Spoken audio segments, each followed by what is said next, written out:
teve um jovem uma vez que eu encontrei, foi muito engraçado. Um rapaz bonito, alto, né? Também tendo o seu primeiro contato com Deus. Ele falava: Peter, eu não fui como você, né? Porque eu tive a graça, né, de me casar virgem. É uma graça. Deus me presenteou com essa oportunidade.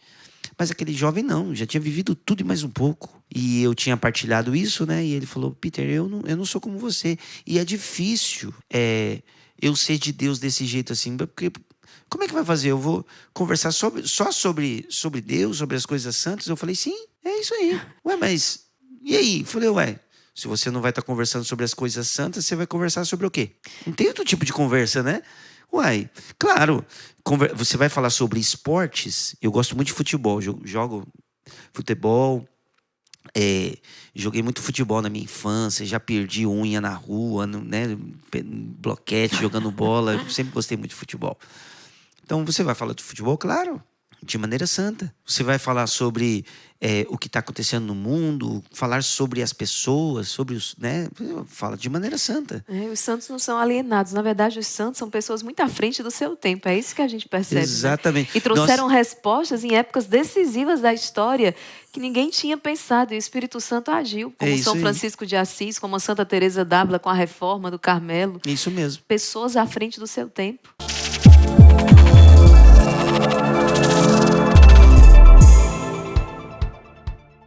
Quem como Deus? Ninguém. Como Deus.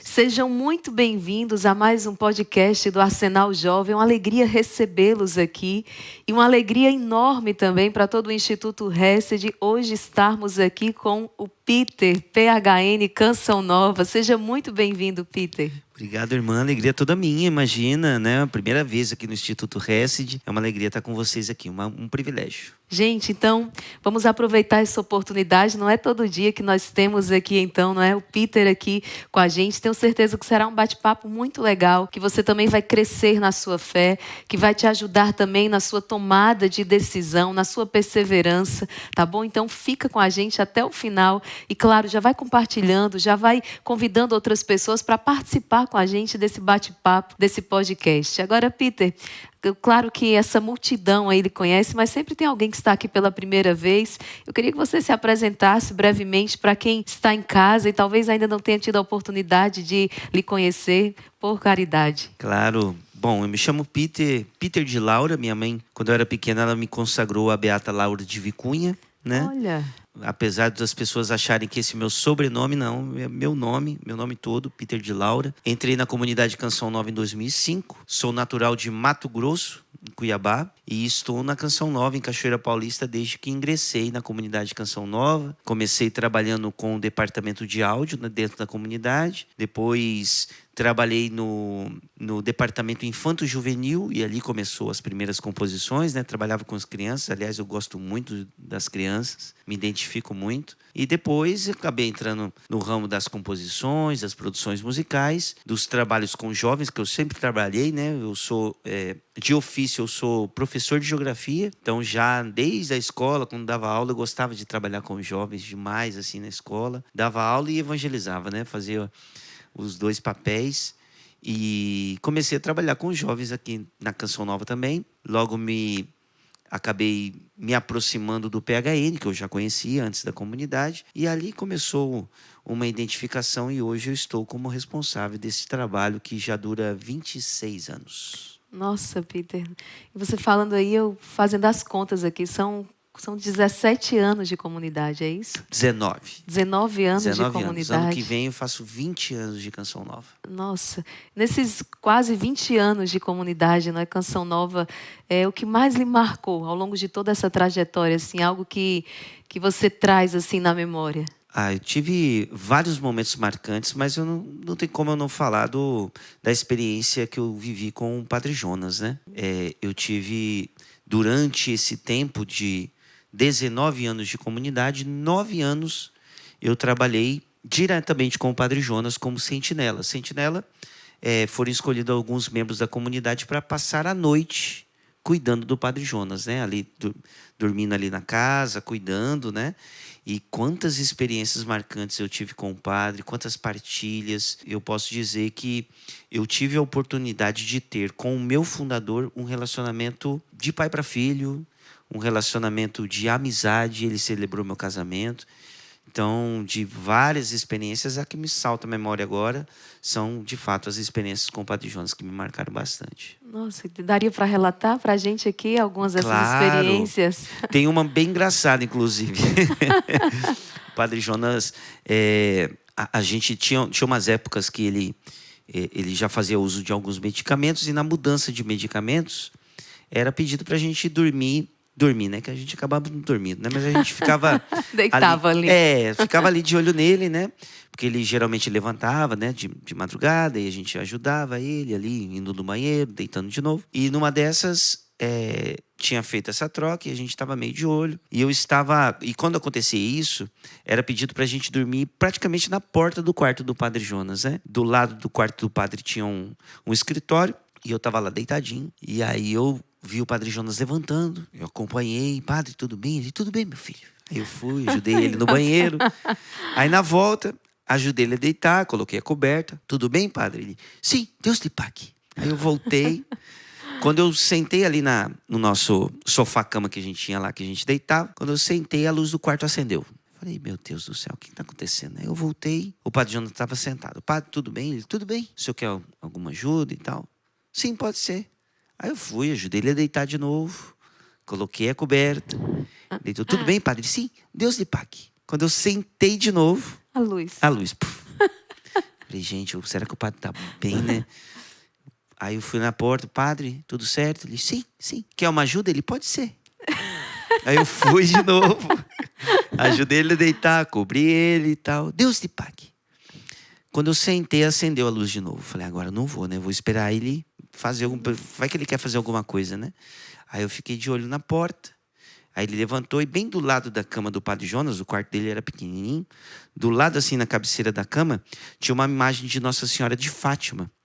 E ele levantou diante da imagem e ele fez as orações. Eu falei, meu Deus, o padre queria rezar e eu estava colocando ele para deitar, né?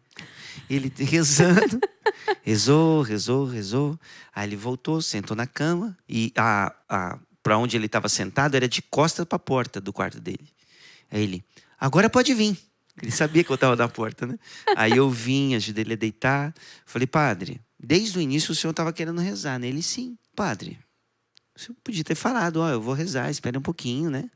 Ele, não, eu precisava deixar você ganhar o céu com a sua caridade. Então ele deixou, olha isso, ele me deixou fazer a caridade para eu alcançar as graças daquela caridade. Então assim, meu Deus, não vai sair nunca da minha cabeça uma coisa dessa. E várias outras, né? Isso eu estou dizendo. Uma mais... um homem ao mesmo tempo muito simples, mas de muita oração. O Padre Jonas acordava cedo, abria a janela. A primeira atitude dele de manhã era orar no Espírito, com a janela aberta, olhando para as montanhas, que é bem bonito ali, o Vale do Paraíba, né? E aí ele começava os afazeres e tal. Então, um homem que tinha oração permeada no seu dia inteiro. E olha que ele fazia muita coisa, né? Fundador de uma comunidade. Mas marca a gente lembrar essas coisas. Fui muito feliz. Deus foi muito bondoso comigo, permitindo eu viver esses 9 anos ao lado do padre. Nossa, Peter, que graça extraordinária de fato, né? E hoje temos a certeza de uma intercessão muito poderosa por nós lá do céu.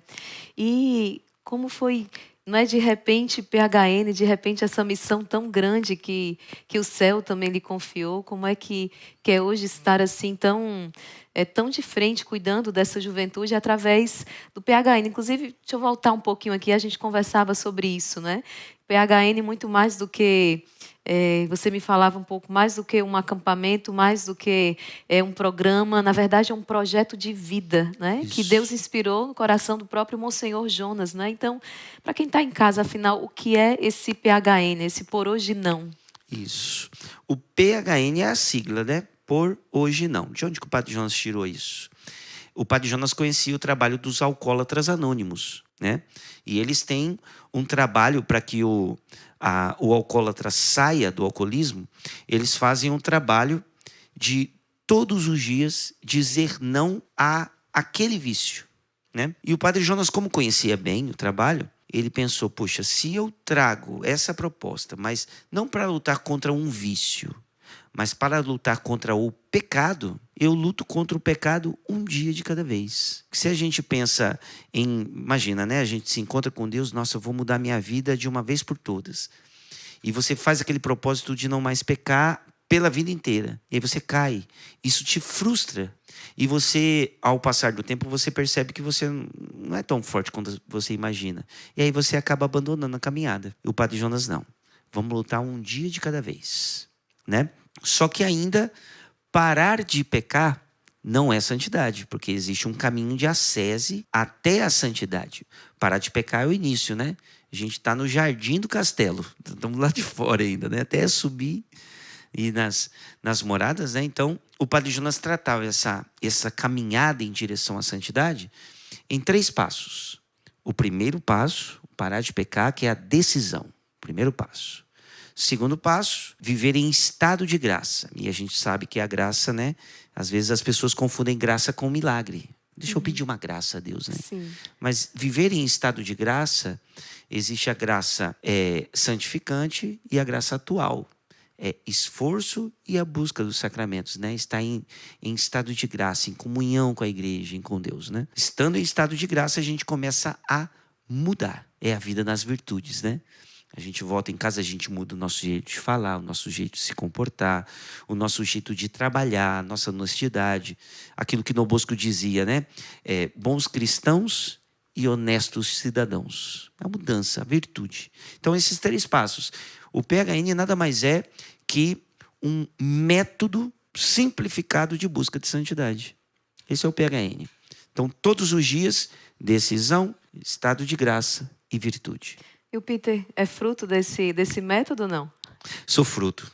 Eu experimentei o PHN no ano de 1999. Foi um ano depois que o PHN nasceu, em 98. Quando eu conheci, eu já percebi que aquela proposta era para mim, porque eu, de alguma maneira, eu já percebia que eu não era chamado a... Tem uma expressão que a gente usa muito, que é o comum dos homens. Desde pequeno. Eu nunca fui um rapaz assim de drogas, de vida mundana, sabe? Não, eu nunca fiquei, por exemplo. Eu não achava justo, sabe? Não, eu só ficar, o povo vai ficar, você não vai ficar, não, eu não. Hoje o ficar, aliás, é mais... Sim. É pior do que uns tempos atrás, né? O ficar naquela época era... Beijava ali e não tinha compromisso nenhum. Hoje o ficar é mais grave, né? Hoje em dia. Mas nem isso, eu não me via assim, né? E quando eu vi essa proposta de não pecar mais, e é um desafio, né? Uma proposta ousada, eu me identifiquei de cara e com certeza o PHN marcou a minha história. Nossa, que bom.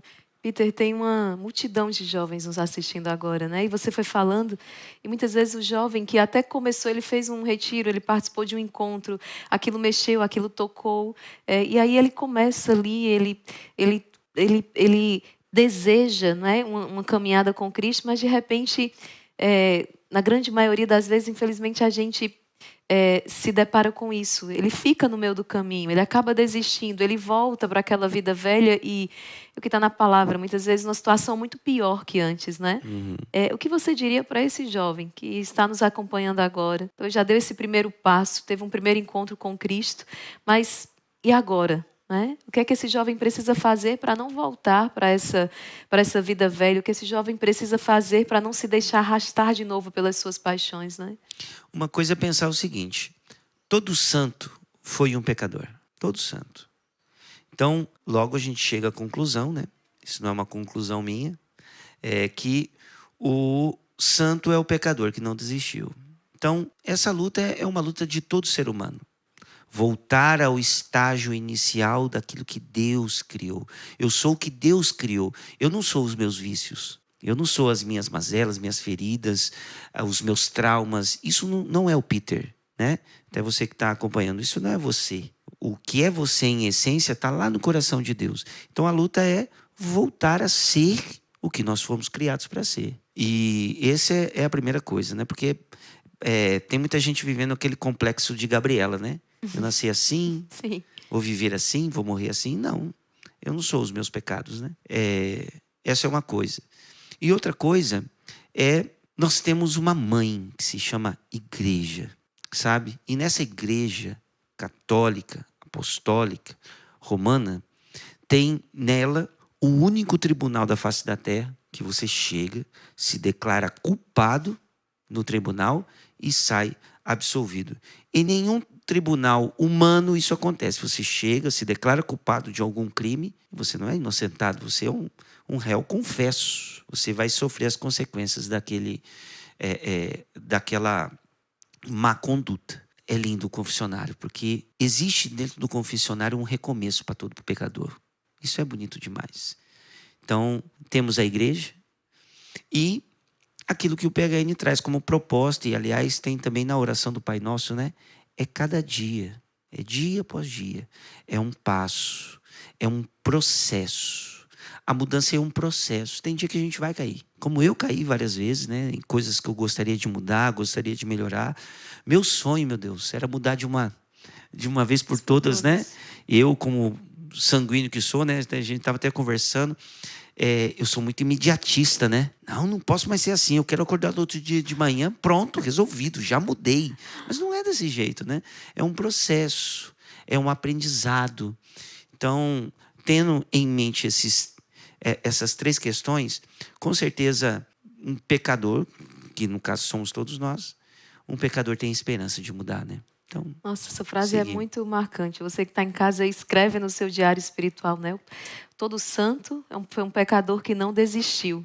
Como isso é profundo, né? Todo santo, na verdade, ele foi um pecador que não desistiu. Diante das suas fraquezas, das suas misérias, ele soube olhar para a misericórdia de Deus. E, Peter, essa realidade, né? Esse tribunal da misericórdia, esse acusar-se diante de Deus e ser absolvido, lavado pela misericórdia, essa capacidade de chorar os nossos pecados, né? O quanto isso nos traz uma alegria, isso traz uma paz interior, de chorar. Outro dia a gente fez um retiro de jovens, eu já citei até algumas vezes aqui, e foi muito bonito o retiro, tudo que aconteceu. Você faz os acampamentos lá, sabe como funciona. Então, provas, desafios, aquela alegria da juventude, o louvor, nossa, assim, tudo.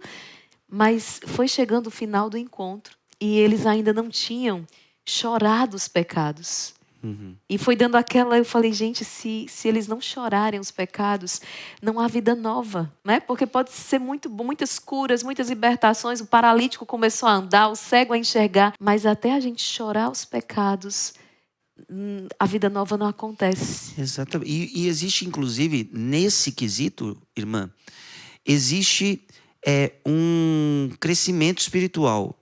A nossa capacidade de chorar os nossos pecados estão intimamente ligados ao nosso crescimento espiritual. Quanto mais a gente cresce espiritualmente, mais a gente sofre com o pecado. Por quê? Porque a gente sabe que a gente está ferindo quem nos amou primeiro, sabe? Aquele amor imenso que nos escolheu, que nos tirou, me tirou lá do bairro, o nome do meu bairro é CPA 4, Centro Político Administrativo, um bairro, né, da periferia lá de Cuiabá. Deus foi lá naquela casinha lá, ó, me tirou, me trouxe para a Canção Nova. Quem era eu?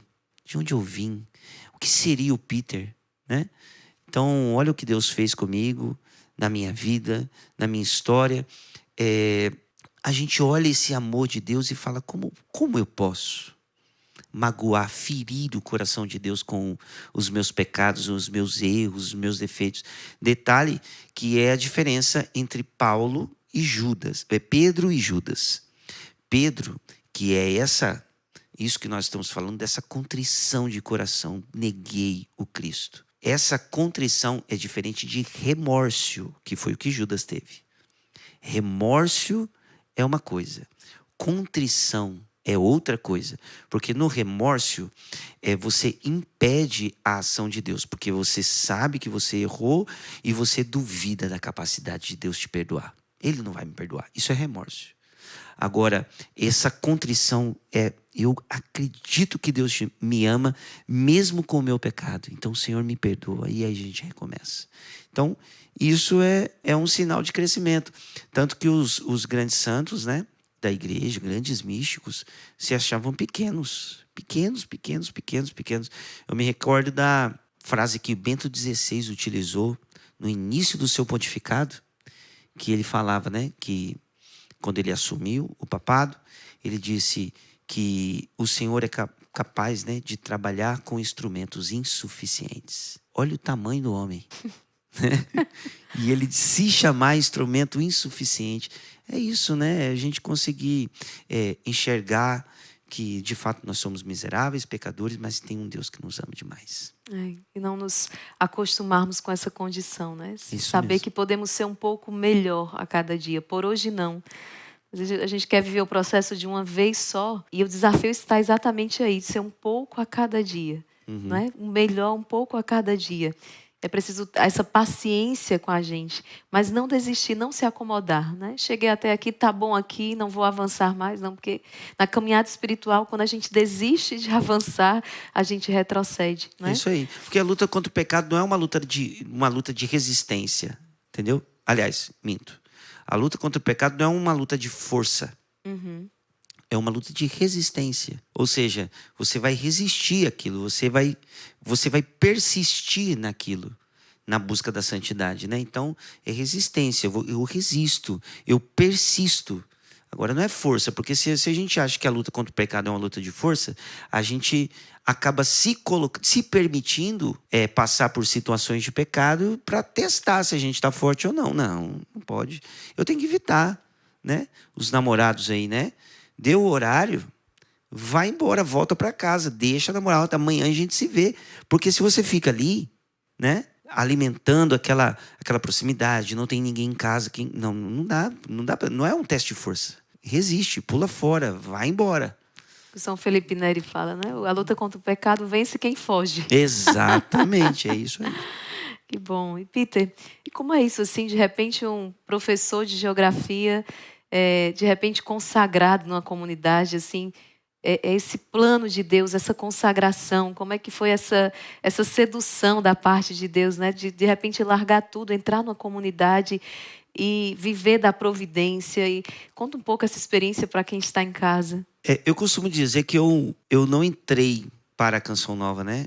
Eu não fiz um exame admissional, né? Na verdade, eu descobri que eu era Canção Nova. Então, eu olhava para a minha história, e esse é o segredo, né? Eu falo bastante para os jovens com relação à vocação. Você não vai se moldar para poder entrar naquela comunidade, como se você tivesse que vestir aquele estereótipo para poder ingressar. Fazer aquela prova, você fez direitinho, gabaritou tudo. Como que se comporta um missionário na Canção Nova? Assim, assim, assim. Então eu vou começar a ser assim, assim. E aí eu entro. Não. Eu olhei para trás da minha história e eu vi que eu já era, né? Eu buscava, por exemplo, é uma das regras de vida da Canção Nova, né? O estudo bíblico diário. Eu já fazia e eu não conhecia a Canção Nova. A missa diária. Chegou um tempo que eu não me contentava mais com a missa dominical, que já é maravilhoso. Mas eu queria mais. Então, na segunda eu estava na missa, na terça eu estava na missa, na quarta eu estava na missa. Chega aquela hora que a gente percebe que não quer mais estar em missão só sexta, sábado e domingo. A gente quer Exato. estar em missão de segunda a segunda. Exatamente. Então, aliás, foi uma das coisas que me incentivou a querer ser professor, é que eu dava aula de segunda a sexta. Porque no sábado e domingo eu estava em missão. Aí eu tinha que correr com o diário, né? Porque você tem que fazer tudo, correção de prova. Mas no sábado e domingo eu estava livre. Mas não bastava para mim mais, né? Eu queria ser inteiro de Deus, né? Ter uma entrega mais total a Deus. E eu fui percebendo que, quando eu conheci a Canção Nova, eu percebi que eu já era Canção Nova. Mas como eu conheci a Canção Nova, que foi engraçado, porque eu conheci a Canção Nova através do CD Deus Existe, da banda Canção Nova na época que existia, né? E eu pensava que a comunidade Canção Nova era uma banda. E a minha tia Neuzete, deu o CD para mim. Falou, Peter, você trabalha aí na igreja e tal? Eu ganhei um CD, não gostei muito não, vai para jovem. Ela me deu o CD. E, nossa, eu gostei demais das músicas, né? Eu sei de cor e salteado, assim, tudo, né? Todas as frases, todos os solos, os arranjos, tudo. Gravei tudo. E teve um show da banda Canção Nova na minha cidade, eu fui no show e eu descobri que tinha Canção Nova na minha cidade. Falei, nossa, eu vou tentar fazer um teste de admissão, vou entrar para essa banda, né? Quando eu cheguei lá, era uma comunidade. E eu conversei com uma das missionárias da Canção Nova na época, a Ana Cristina, uma grande amiga, me falou da sadia convivência, do viver da providência, da oração ao ritmo da vida, trabalho santificado, autoridade e submissão. Meu Deus, coisa linda era a Canção Nova. Eu vi que a Canção Nova do palco era 1% do que era a Canção Nova no todo. E aí eu fiz o meu caminho vocacional lavando banheiro. Lavei muito banheiro na Canção Nova. Porque eu queria conhecer a Canção Nova fora dos palcos, né? E, meu Deus, eu me encontrei na Canção Nova. Eu vi, ali é meu lugar. Eu namorava na época, parei o namoro, já fazia faculdade, estava na conclusão, fiz teste, uma prova do concurso do IBGE, eu tinha passado. O meu curso de geografia era de bacharelado e licenciatura, né? Então era da aula e a geografia mais técnica. Coisa de maluco. Quem gosta de geografia é meio maluco. Mas deixei tudo para ser Canção Nova. E foi a melhor coisa que eu fiz na minha vida, porque eu me sentia feliz, mas eu ainda não era realizado, diferente. Quando eu entrei na Canção Nova, eu me planifiquei. Se a gente fosse comparar uma peça de um quebra-cabeça que nós somos e encaixa perfeitamente, Isso, né? Exatamente. Eu lembro nos primeiros meses aqui no Instituto, era uma gratidão muito grande a Deus no meu coração, e era essa expressão que eu usava. Eu dizia, eu não sei se Deus fez o Instituto Hesed para mim ou se eu fui feita para o Instituto Hesed, porque esse casamento, digamos, esse identificar-se completamente assim, encontrei o meu lugar na igreja, como diz Santa Teresina. Eu encontrei o meu lugar, a minha vocação é o amor, pronto. E aquilo dá uma paz no coração tão grande, não é? Agora, Peter, momentos difíceis, momentos de crise, batem a porta ou isso não acontece? Não, nunca aconteceu, não? Acontece sim. Oh, meu Deus, acontece. Acontece... acho que com o passar do tempo, né, são 19 anos de Canção Nova, essas crises, claro, são difíceis, né?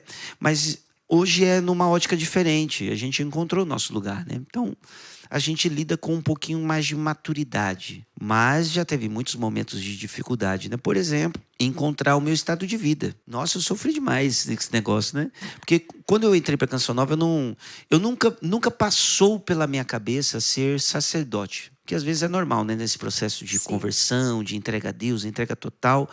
Até eu brigava bastante comigo mesmo, porque eu me via numa entrega total, mas eu não me via como padre. Até sempre foi um amigo muito próximo, né? O padre Paulo Ricardo. Eu fui funcionário da Rádio Canção Nova quando eu fazia caminho vocacional. A Canção Nova me contratou como funcionário da rádio.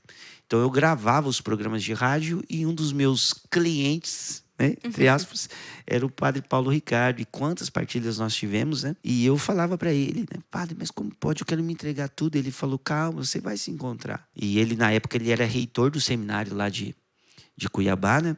E eu fui percebendo, e aí, claro, né?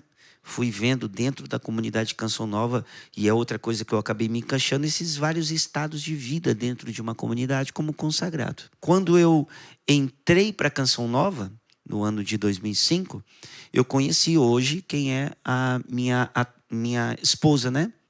Mas nos 3 anos iniciais da Canção Nova, você não tem relacionamento, né?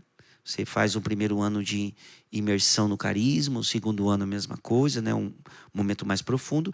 E durante 1 ano, você faz uma experiência missionária. Então, você vai ser remanejado, você vai para uma casa de missão.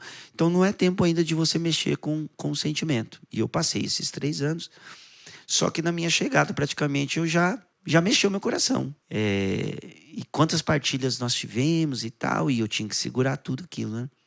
Quando terminou a etapa inicial, aquela questão, né, que os nossos superiores, eles têm de fato um estado de graça sobre nós, né? A gente não entende os nãos, mas são esses nãos que nos afrontam, que nos forma. No final desses 2 anos, né, terminou a etapa inicial, eu queria pelo menos falar, porque a gente convivia, a gente passava muito tempo junto. Então, gente, eu preciso falar para essa moça que eu tenho um sentimento por ela, por mais que a gente não vai viver nada. E fui pedir para os superiores e os superiores disseram não. E ela foi para uma casa de missão, foi para a casa de missão de Curitiba, e foi vida que segue. Ela para lá, eu para o outro lado. Ela seguiu a vida dela, eu segui a minha. Ela teve um relacionamento dentro da Canção Nova e eu fiquei. para trás, né? E aí nessa época eu pensei muito em sair da Canção Nova. Muito. Foi a época que eu mais pensei em sair. Não por causa do namoro, mas por causa dos nãos. Porque para mim, aquele não tinha acabado com a possibilidade de talvez eu ser um homem feliz e casado dentro da Canção Nova. Entende? Então foi um momento de escuro. E quem me ajudou demais nesse tempo foi o diácono Nelsinho Correia. Eu fui, pensei em sair, o diácono, não, você não vai sair. Aí ele pegou e me deu uma incumbência. Você vai fazer música. Faz música com a sua dor. Aí eu fiquei com muita raiva do diácono. Falei, o quê? Ou seja, além de dizer não para mim, vocês querem lucrar com minha dor? Porque os nossos direitos autorais de composições, trabalhos aqui, livros, vai tudo para a comunidade. Olha como que eu estava contaminado, né? É impressionante, né? Quando o coração fecha, você exatamente. não entende nada do que está passando. Nada. Eu posso dizer que eu estava cego. Cego, assim, de não perceber a mão de Deus naquela adversidade. E aí eu fui para casa, fiquei muito bravo com o diácono. Aí ele bateu lá na minha porta. A gente morava no mesmo prédio. Ele morava no andar de baixo, eu morava no andar de cima. Ele bateu lá no meu prédio, não esqueço nunca. O diácono não foi um pai para mim. Ele me deu R$50 e me deu a chave do carro dele. Falou, meu filho, eu sei que tá difícil. Vai lá tomar um sorvete, vai lá na cidade, chama alguém aí da casa, vai espairecer a cabeça. Toda vez que você precisar de alguma coisa, bate na minha casa. Aí, irmã, eu fui sozinho. Peguei o dinheiro, peguei o carro. Missionário, né? Não tem dinheiro nunca. Nossa, um dinheiro só para mim. Aí fui, comi alguma coisa. Pensei na minha vida. Falei, não, eu vou dar... Olha que petulância da minha parte, né? Vou dar uma chance para Deus. E fiquei. Aí o diácono sempre fazia isso. Vem cá. Aí ele, vai levar. Porque tem os 3 filhos do diácono, né? Leva as crianças para passear. Aí eu levava eles para passear. E a minha cabeça foi sendo ocupada com a vida fraterna. E me tornei, com certeza, um homem mais maduro. Principalmente na minha afetividade, na minha sexualidade. Deus curou minha afetividade nesse sentido, sabe? Para eu estar pronto para um relacionamento para toda a vida. E Deus sabe... Porque hoje eu trabalho com jovens. E para trabalhar com jovens, quem está à frente precisa estar curado, porque os jovens são carentes. Exato. Entende? Então Deus me trabalhou. E olha que eu nem fui do mundão assim, mas Deus precisava trabalhar em mim. Acabou que aconteceu, a Sheila recomeçou a vida dela afetiva, não deu certo o relacionamento dela. Ela voltou para Cachoeira Paulista, nossa casa, né, de evangelização. E num dia de Corpus Christi, a gente estava fazendo um tapete de Corpus Christi. Cada casa fica responsável por uma parte do tapete, né? A gente caiu lado a lado, fazendo o tapete. Ali os nossos olhos se cruzaram mais uma vez. A gente percebeu que tinha muita coisa que ainda estava viva dentro da gente. Conversamos, partilhamos, fizemos todo o processo, né, de partilha. Quando é de Deus, as coisas acontecem tudo direitinho, tudo certo, tudo na luz, né? Sim. Então, conversamos com os nossos superiores, mandamos uma carta para o conselho. Estamos casados. 2 filhos. 2 filhos. Já quantos anos de casamento? Estamos com... esse ano, agora em abril, nós vamos fazer 9 anos de casado. Valeu a pena esperar, Peter? Valeu demais. Valeu demais. Eu sou muito feliz casado com a Sheila. Sou muito feliz casado, mas eu sou muito feliz casado com a Sheila, minha Impressionante, esposa. né? Que antes de tocarmos a realização da promessa, vai ter um tempo de escuridão. Sim. Não tem como. É aquele deserto que te separa do cumprimento da promessa. E isso é muito importante, o jovem, você que está aí, né? Esse esperar em Deus. Tem hora que a gente vai se rebelar. Nossa, tem muitos momentos em que... Só que nessa hora, ter alguém ao lado que nos ajude, né? Deus envia os seus anjos, com forma humana, inclusive, para nos ajudar. E saber que vai passar a hora da tempestade, a hora que você se debate. Não é hora de tomar decisão, não é hora de arredar o pé, não é hora de chutar a porta. É esperar a tempestade passar. Né? Porque ela passa. Ela passa. Vem aquele arco-íris bem bonito, sinal da promessa, da aliança que Deus fez com a gente, né? Exatamente. Meu pai sempre falou uma frase para mim, que eu guardo para mim até hoje. Ele dizia assim para mim, e diz, né? Meu filho, a gente só perde aquilo que a gente não tem, sabe? Se não era para ser meu, então nunca foi meu. E é isso que acabou acontecendo comigo e com a Sheila. Eu não perdi porque Deus, na sua infinita misericórdia, já pensava, né? Eu preciso de uma colérica na vida desse sanguíneo, perdido na vida. Eu ia morrer à míngua. A gente casou, e aí ela, amor, mas olha como que você lava o banheiro. Como que você dobra a roupa? Aí eu pensava assim, né? Eu casei com 33 anos. Eu tinha 33 anos no meu casamento. Aí eu pensava comigo, meu Deus, como é que eu fui capaz de viver até aqui? Porque eu faço tudo errado. Porque a gente vai se deparando com essas realidades, né? De casamento. E, poxa, quando a gente cresce, a gente é muito diferente. Gosto musical. Claro, tem algumas coisas que são da essência que nós somos unânimes, né? Tem algumas diferenças próprias de temperamento, comportamento, mas de propósito nós somos o mesmo. Os vultos, quando casou. Fala aí pro pessoal que tá em casa. Foi maravilhoso. A minha esposa, imagina, né? Ela gostava da casa impecável. Então, quando eu levanto de manhã, eu sou bem esquisito. Então, eu levanto, vou pro banheiro, coloco a pasta... Gente, vê isso aí. Olha aí, com o movimento do Peter em casa. Olha o senhor Peter como que é. Coitada da Sheila. Eu coloco a pasta de dente na escova, deixo na pia, vou lá na cozinha, bebo água. Volto, vou no guarda-roupa, deixo a calça na cama, volto, termino de escovar o dente. Aí volto. Aí eu fico assim na casa, né? E tudo que eu fazia de manhã, eu sentava na cama. Sentava um pouquinho na cama e levantava. Sentava e levantava. Ia colocar a calça, sentava na cama e levantava. Aí toda vez que eu levantava, eu via um vulto atrás de mim, assim, né? Aí eu olhava pra trás e falei, meu Deus, eu preciso confessar, porque tô pesado, né? Preciso. Ai, aí aquele vulto, numa dessas eu olhei pra trás um pouco mais rápido, eu vi a Sheila esticando assim, ó, o lençolzinho pra ficar impecável. Eu falei, meu Deus, eu vou sofrer muito nesse casamento, porque eu não consigo nem dobrar a roupa direito. Imagina deixar impecável. A Sheila, ela divide o guarda-roupa dela por degradê de cor, assim, ó, as roupas. Impressionante.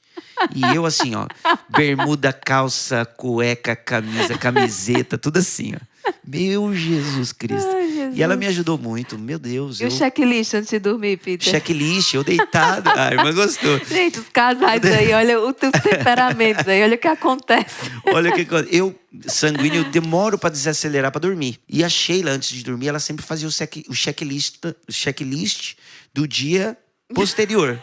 Aí quando eu tava me desacelerando, amor, tem que comprar fruta amanhã, porque as crianças estão precisando, tem que passar lá na verduraria. Tá bom. Ó, e tem que pagar também, amanhã chega a conta de luz, vence a conta de luz, tem que pagar. Eu falei, tá bom. E ó, você tá lembrando que você tá sorrindo pra vida amanhã, né? Sim, beleza. Isso um dia. No outro dia... E ela jogava todas essas bombas, virava e dormia. Virava e pum! E eu ficava, né? Meu Deus, o tanto de coisa que eu tenho que fazer, eu tenho que anotar isso tudo, meu Jesus. Aí foi um dia, 2 dias, ela fazendo esse checklist, eu falei, quer saber, eu vou fazer uma coisa. E eu sempre sou mais leve, né? Eu ensino na leveza. Que a Sheila, quando ensina, ela ensina... Eu não, eu já ensino leve. Pensei, arquitetei o plano, beleza. Aí ela começou o checklist. Amor, ó, tem que fazer isso, não sei o quê. O tênis das crianças já tá curto, criança cresce rápido. Então tem que comprar um tênis. Amanhã a gente tem que fazer isso. Ó, você tem viagem na sexta-feira, então tem que ir lá no mercado, já deixar as coisas todas, porque eu viajo na sexta-feira, eles passam sábado e domingo. Então tem que ter as coisas em casa, né? Fazer as compras e tudo mais. Então ela falou, uma lista enorme. Quando ela terminou de falar, eu falei, vamos levantar, ué. Ela, por quê? Eu falei, nossa, isso tudo de coisa, não vai dar tempo amanhã, começa já à noite. E fui indo pro banheiro, ela chorou de dar risada. Ela, amor, é difícil, né? Eu falei, um pouco.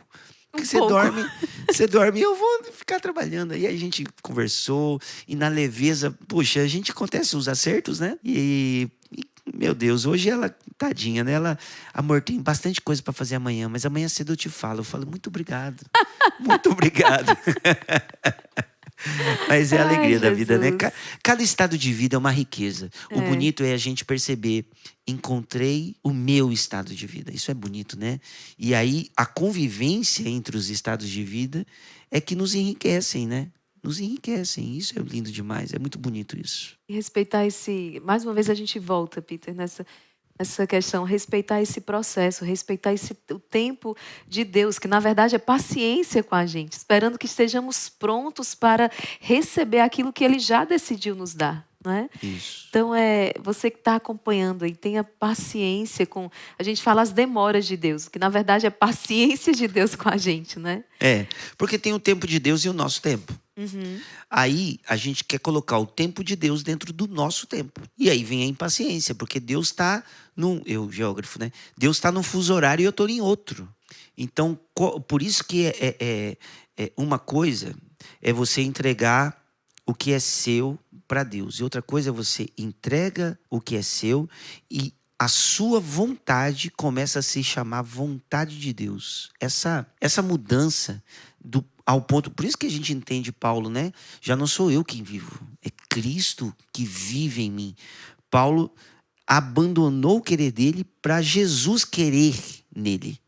E aí, quando a gente consegue afinar a vontade de Deus com a nossa vontade, a gente percebe que não é que Deus está demorando, é que Deus tem um tempo para cada coisa. Então, essa falta de paciência é porque a gente ainda não afinou o nosso tempo com o tempo de Deus. Mas para afinar o nosso tempo com o tempo de Deus, a gente tem que entregar a nossa vontade, o nosso querer, os nossos projetos e deixar tudo que é dele ocupar dentro da gente. E esse amadurecimento, né? Enquanto o Peter falava, eu me lembrei de uma experiência quando eu visitei, né, as filhas de Santana, quando a gente esteve lá na Itália, e eu me deparei com a história de uma das religiosas, né, já falecidas, onde há um processo, não lembro agora em que passo está esse processo, né, de beatificação, não sei exatamente que passo que está.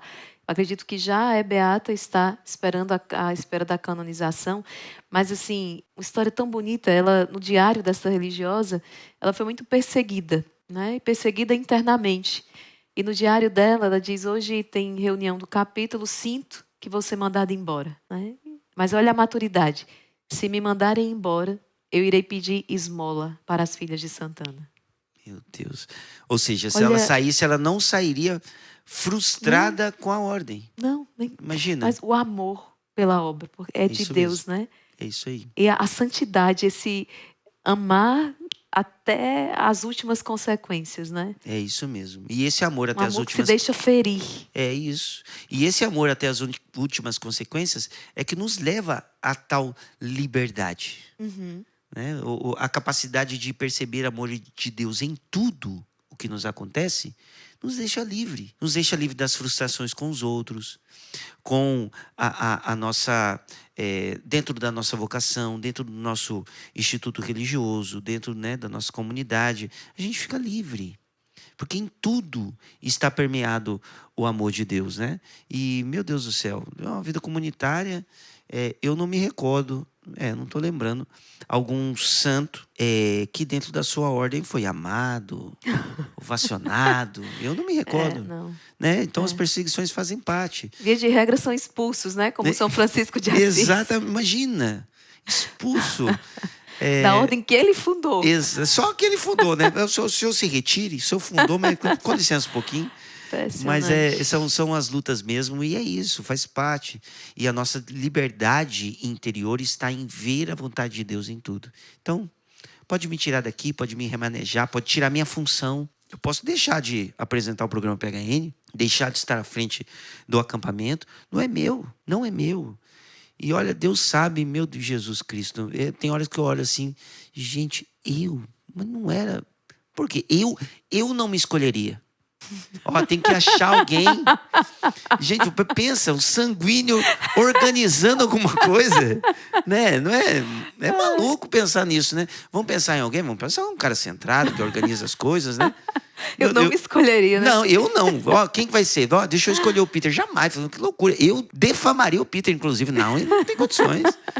Né? E eu costumo dizer que, na verdade, nos bastidores, quem organiza o PHN é a Sheila. Amor, você já viu? Você já conversou? Falei, é mesmo. Né? E, nossa, aí está também, né? O complemento, né? Do homem e da mulher. Sim. Porque, olha, tem uma frase do Padre Jonas que ele diz que tudo na nossa vida como Canção Nova, tudo é por causa da missão. Então, se eu tenho um violão bom, é por causa da missão.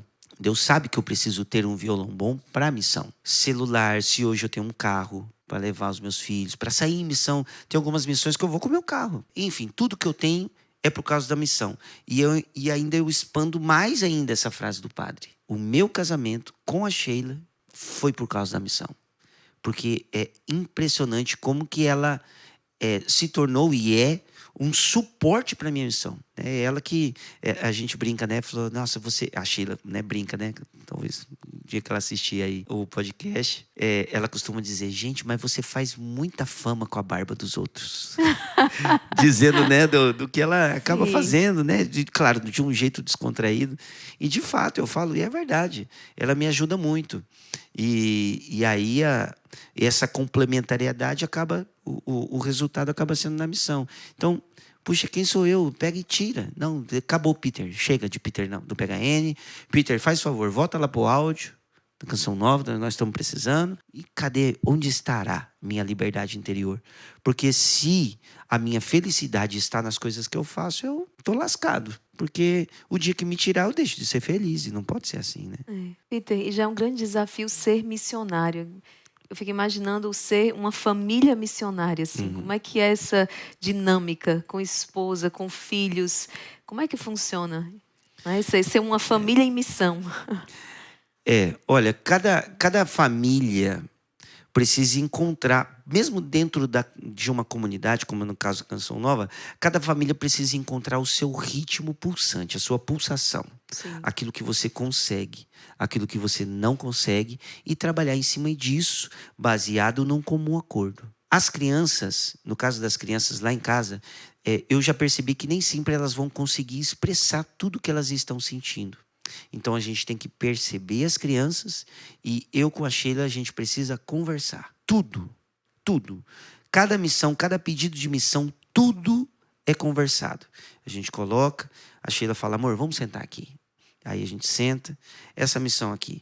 Fala, amor, olha, essa missão é importante a gente ir. Essa daqui, eu acho que eu posso delegar essa função para algum irmão de comunidade.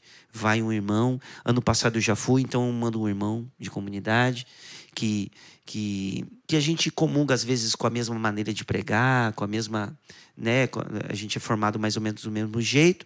Então, as pessoas estão esperando uma característica, então esse irmão acho que vai atender essa missão. E aí eu vou ajudando os irmãos a irem nas missões também, para não ficar só no eu, só em mim, né? Nós somos um corpo como comunidade, né? Então a gente coloca na mesa, fazemos essas avaliações. Beleza. Qual é o ritmo de pulsação que a gente descobriu que a gente consegue? Final de semana em missão, final de semana em família. Sempre alternado. Tem 2 missões em seguida e um final de semana. A gente não consegue. A gente percebeu na carne que a gente não consegue. 3 finais de semana em missão no mês e 1 livre. A gente não consegue. Então, a gente tem esse final de semana em missão e o outro, geralmente é eu que vou, né? A Sheila fica com as crianças. E o outro final de semana eu estou em casa. Dependendo da missão, se é longe, se é de perto, a gente vai junto com as crianças. Porque eles me veem saindo. Mas eles têm que... O que o papai faz? O que as pessoas experimentam daquilo que o meu pai faz? Tanto que esses dias atrás, o meu filho, o Theo, o maiorzinho, ele estava meio com uma indisposição estomacal e eu estava marcado para rezar por uma pessoa. A gente acha que as crianças não vê, né? Não percebe tudo. Eu estava saindo de casa, ele com a cabecinha baixa assim, percebi. Eu olhei para Sheila, falei, filho, tá doendo? Tá muito difícil, né? Não, até que tá melhorzinho. Você tá triste? Eu falei, não, papai, eu queria te pedir uma coisa, eu tô com vergonha. Eu falei, do quê? O que você quer pedir? Pai, reza por mim. Ou seja, ele ouviu que eu estava indo rezar pelos outros. O papai está indo em missão, o papai vai rezar pelos jovens e tal. Ué, se faz tudo isso para os outros e ele vê o que acontece, puxa, eu quero para mim. Esse pai missionário eu quero aqui em casa. Nossa. Aí eu ia me atrasar para a oração, mas era muito importante para o meu filho, me atrasei. Rezei por ele, demorei um tempo rezando por ele. Mas por quê? Porque o meu filho ali, ele estava recebendo a oração e ele estava experimentando dentro de casa o que o papai faz fora. É importantíssimo aquele momento, né? Então, é esse mistério da evangelização em família. Tem que ser em família. E não existe divisão. Eu tenho uma missão fora e uma missão dentro de casa. Não. Toda a minha missão é uma só, porque eu sou indivíduo, eu sou um só. Então a missão que eu desempenho fora é a missão que eu desempenho dentro. É a mesma missão. E se eu for para fora sem ser o que eu preciso ser dentro de casa, eu vou para a missão incompleto. Então, as experiências, o que eu vivo na minha casa, o que eu partilhei aqui, são coisas que eu vivo dentro de casa. Se eu não parasse dentro de casa, eu não teria o que falar. E não é vivo né? Não é experiência. O povo está cansado de falácias. O povo quer experiência. As pessoas perguntam para mim, Peter, qual que é o segredo para evangelizar o jovem? Seja sincero com eles, sabe? Sincero. Eu fui, quando eu era jovem, eu vacilei, eu fui vacilão. Meu comportamento na escola, Deus me livre, eu era do fundão, apesar de não ser do bundão, eu era do fundão, eu organizava bagunça, nossa, meu pai do céu. Eu estudei numa escola salesiana, coitado das irmãs, né, do pessoal do salesiano, tiveram muito trabalho comigo, eu era muito bagunceiro. A minha memória para assimilar as coisas era visual. Então eu via, aprendia. Eu passei com o mesmo caderno de escola do primeiro ao terceirão. Eu não anotava nada.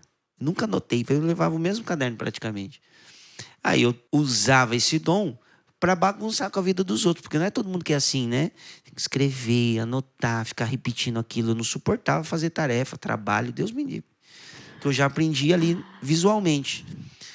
Mas para dizer assim, né, que Deus, ele foi trabalhando, foi exercitando dentro de mim, né, esses crescimentos, né, esses trabalhos, e a gente partilha isso com o jovem, quem eu era, quem eu fui, o que eu vivi, as coisas que eu passei, o que eu sou hoje, é vivo. É só isso. O jovem não precisa de muita coisa. O jovem precisa de verdade, né? Eu me preocupo muito com quem os jovens estão seguindo hoje em mídias sociais. É triste ver os exemplos que os jovens estão seguindo. Então, o que eles estão precisando? De bons exemplos, né? Não de pessoas perfeitas, mas de bons exemplos. Me vem ao coração de quantas pessoas acompanhando essa partilha agora e sedentas assim de boas partilhas, de boas conversas, e quanto isso impacta a vida de um jovem, se ele tem alguém com quem conversar, e essas conversas que elevam o coração, né? Não são conversas frívolas, mas conversas que, olha, a gente está aqui há quase uma hora aqui, mas que bate-papo maravilhoso. É gostoso, né? É gostoso conversar. Eu me recordo muito de Francisco. Imagina o que era o teor das conversas de São Francisco e Santa Clara. Imagina. Gente, imagina a conversa de céu sobre as coisas santas, sobre a santidade. Temas que até eu acredito assim, que o jovem gosta de ouvir sobre santidade, sabe? Só que esses assuntos, eles não são fomentados. Eles não nascem. Você conversar sobre a vida de um santo, conversar sobre as suas experiências de crescimento em Deus, sobre o que Deus fez na sua vida, é gostoso ouvir, né? E eu falo também dentro do PHN, né, dessa proposta, tenha no seu WhatsApp, tenha lá na sua mídia social, né, ali de conversa, né? Eu falo do WhatsApp, que é o mais conhecido, mas enfim, tenha no seu celular um contato de um padre, de um religioso, de um missionário. Tanta gente, né? Eu tenho um profissional, tenho contato de um dentista, de um médico, de um, enfim, tantos profissionais que a gente vai deixando registrado na hora que a gente precisa. Tem um contato. Quando eu assumi o PHN, o programa, a primeira coisa que eu fiz foi, eu vou colocar junto comigo um padre, um sacerdote, porque o sacerdote, nessa minha busca de santidade, ele precisa ser o meu melhor amigo. Então o padre Gilberto, né, um grande irmão, eu vi o padre Gilberto chegar na Canção Nova, ele chegou, a primeira função dele foi de desenhista. Ele desenha muito bem o artista. Eu já trabalhava no setor infanto-juvenil e ele entrou para trabalhar justamente no mesmo setor que eu. Ele tinha lá a pranchetinha dele de desenho e eu ficava na parte ali de produção, né, de gravações. Era bem do lado. Meu Deus, quanta partilha a gente tem sobre a vida dos santos, sobre os místicos, sobre o dogma, sabe, coisas assim que a gente começa a falar sobre os santos, sobre os anjos. Muito impressionante. A gente precisa nutrir isso, porque no meu caminho vocacional, trilhar esse caminho e a descoberta se deu exatamente com uma amizade em Deus, assim. Então, era um jovem do grupo de oração que eu fazia parte, só que ele bem mais adiantado que eu tinha feito o retiro daquele grupo naquele ano. Ele estava terminando um relacionamento, se eu não me engano, de 6 anos e entrando para o seminário. E nós nos aproximamos muito. O que acontecia? Eu ia para casa né, para casa dele, e os pais, todo mundo em casa e tudo. E eu ia para casa dele, chegava às vezes e não tinha hora para sair. Então, às vezes a gente ficava, entrava madrugada dentro conversando. E interessante, cidade pequena, depois que eu vim saber. Cidade pequena começou a sair uma conversa que estaríamos namorando, tinha alguma coisa. E não era. Mas eram O mundo não horas. está preparado mais para ter essa. Para vir uma amizade sincera entre um homem e uma mulher, né? Peter, era horas de conversa sobre o amor a Deus, a Eucaristia, a vida dos santos, as loucuras de amor a Deus. E eu, uma jovem, estava chegando. Então fui sendo fisgado, falei, isso existe, esse amor perfeito. E aquilo foi me encantando, aquilo foi crescendo. É tanto que depois a gente trocou tanto, nós trocamos tanto e-mails, porque eu morava em Natal, ele morava em outra cidade, a gente ficava trocando e-mail, mensagem. E depois eu imprimi todos aqueles e-mails, deu um livro assim, ó. Olha E eu que botei o legal. nome Partilhas Diárias, eu trago comigo isso, às vezes eu abro para poder folhear. Nossa, E que lembrar lindo, dos que legal. primórdios da vocação, né? O primeiro, mas foi ali que algo foi acontecendo dentro do meu coração, a partir daquelas partilhas santas, a partir daquelas partilhas diárias. O que ele falava para mim, as outras pessoas não falavam. E aquilo foi suscitando. E o coração do jovem é esse terreno aberto. Problema. Jovem hoje, não sei se você percebe isso. A gente que está há muitos anos realizando retiros, encontros, né? Existia um problema lá atrás. Muitas vezes o jovem chegava fechado. Então, quinta-feira era um terror. O jovem só queria ir embora. Sexta-feira, sábado, a coisa ia começando a acontecer. Hoje, na quinta-feira à noite, o jovem chega no encontro já aberto. Ele já chega no louvor no seu ápice. Parece que é o domingo. Problema. Ele está aberto a tudo. Então, quem chegou primeiro? Exatamente. Quem lançou a semente? Né? Então, é isso, o coração do jovem é esse terreno aberto. E a gente precisa ter a coragem de lançar essa semente que vai fecundar, que vai germinar, que vai florescer e vai dar muito fruto lá na frente. Exatamente. E esses relacionamentos sinceros, assim, é disso que acontece, né? Essas boas conversas e este cultivar uns nos outros sobre as coisas do céu. Porque se a gente não conversa... teve um jovem uma vez que eu encontrei, foi muito engraçado. Um rapaz bonito, alto, né? Também tendo o seu primeiro contato com Deus. Ele falava, Peter, eu não fui como você, né? Porque eu tive a graça, né? De me casar virgem. É uma graça. Deus me presenteou com essa oportunidade.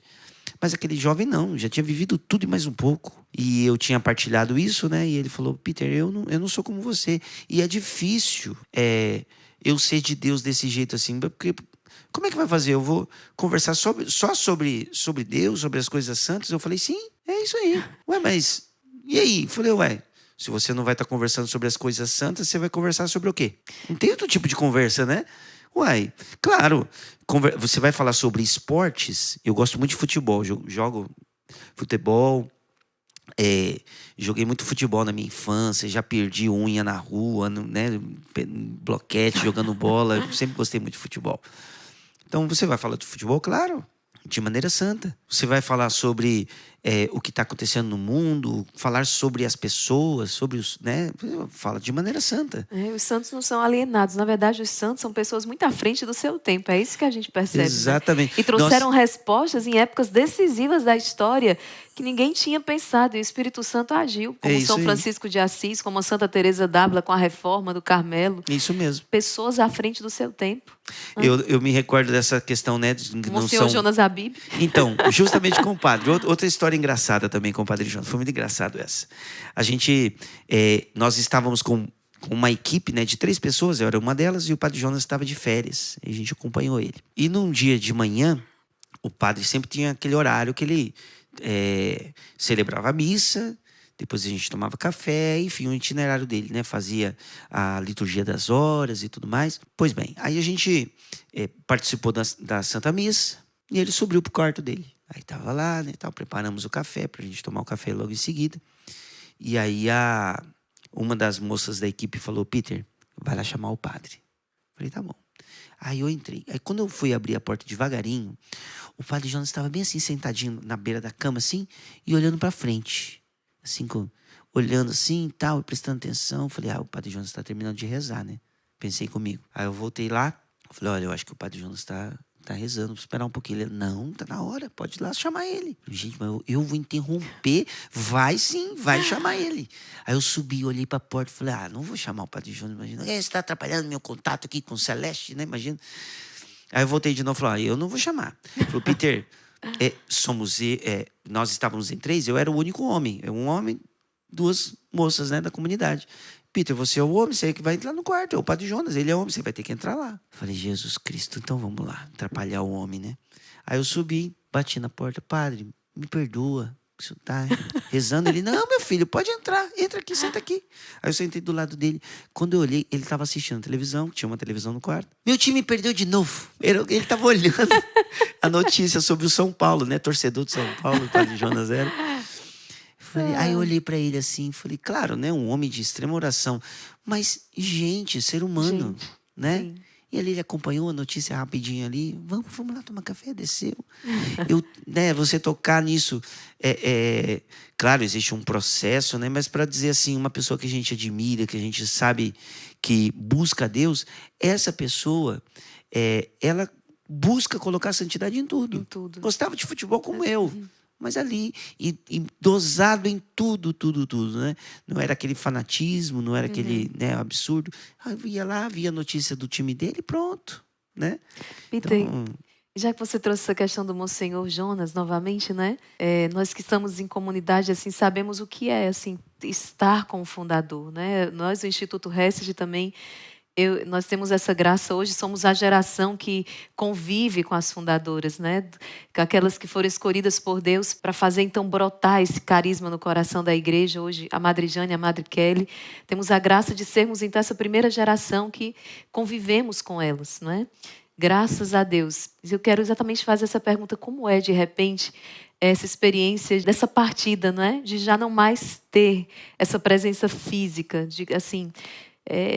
como é essa experiência dentro da comunidade, na verdade, pessoal mesmo, para você, como é viver essa experiência hoje, como é viver essa ausência, até mesmo esse redobrar, acredito eu, da confiança em Deus, como é esse processo? Como tem sido, na verdade, né? Olha, irmã, no meu caso, eu perdi um amigo, né?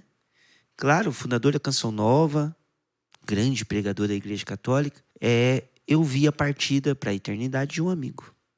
E faz falta. O Padre Jonas, ele, como eu disse, né? Ele esteve presente um dos momentos mais importantes da minha vida. Esteve no casamento, celebrou meu casamento. A minha esposa, ela tinha uma taxa de porcentagem de gravidez, tem até hoje, muito baixa. Ela tem endometriose e, por graça de Deus, ficamos grávidos do nosso primeiro filho, Theo. Só que lá pelo 3º mês de gestação, a Sheila, ela teve um descolamento de placenta gigante. O sangramento que teve, quando ela me chamou, amor, eu vi, ele estava banhado em sangue. E, meu Deus, perdemos nosso filho, consagramos ele naquele dia, né? A São Padre Pio. Fomos pro hospital e a Sheila teve que ficar um tempo de repouso absoluto. Saiu do hospital e a primeira coisa que o Padre Jonas fez foi: vem aqui em casa, eu quero rezar por vocês. E ele rezou pelo Theo. O Theo nasceu. A graça foi abundante. Não só um milagre, né? Porque já foi um milagre a gente ter um filho. Tivemos 2 filhos. Sem tratamento. Ou seja, o Padre Jonas estava ali o tempo inteiro. Quando eu ia fazer qualquer coisa na Canção Nova, era lá na casa dele. Eu ia pedir bênção dele. Passamos as noites lá, né? Quantas experiências. Então, se eu posso dizer, está sendo difícil? Sim, porque eu perdi um amigo. Agora, com relação à comunidade, existe algo espiritual que acontece com a partida de um fundador, de uma fundadora, que a gente está experimentando hoje na Canção Nova.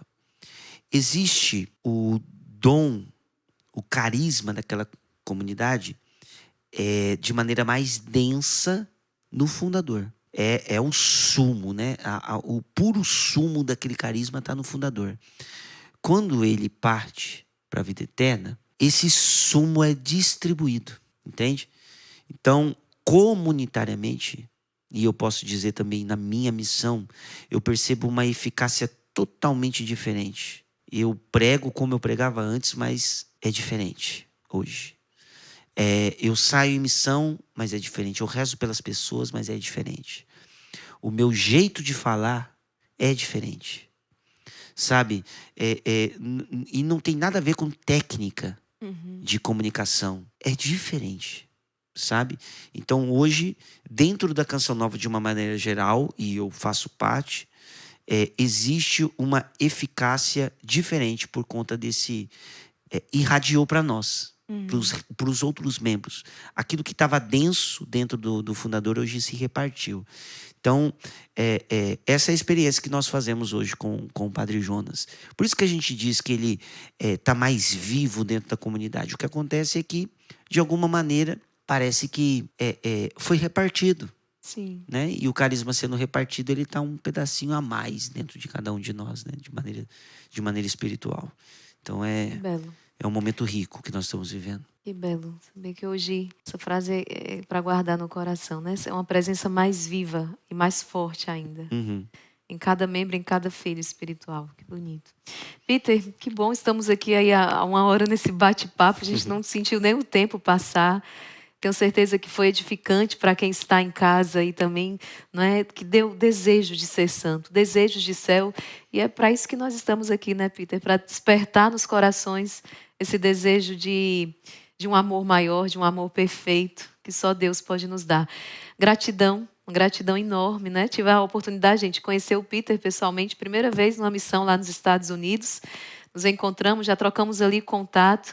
E como tem sido bom estreitar esse vínculo, como tem sido maravilhoso, não é? A missão também, Deus nos une, a missão com os jovens nos une. Então, Deus e pague por tudo e conte com as nossas orações, tá bom?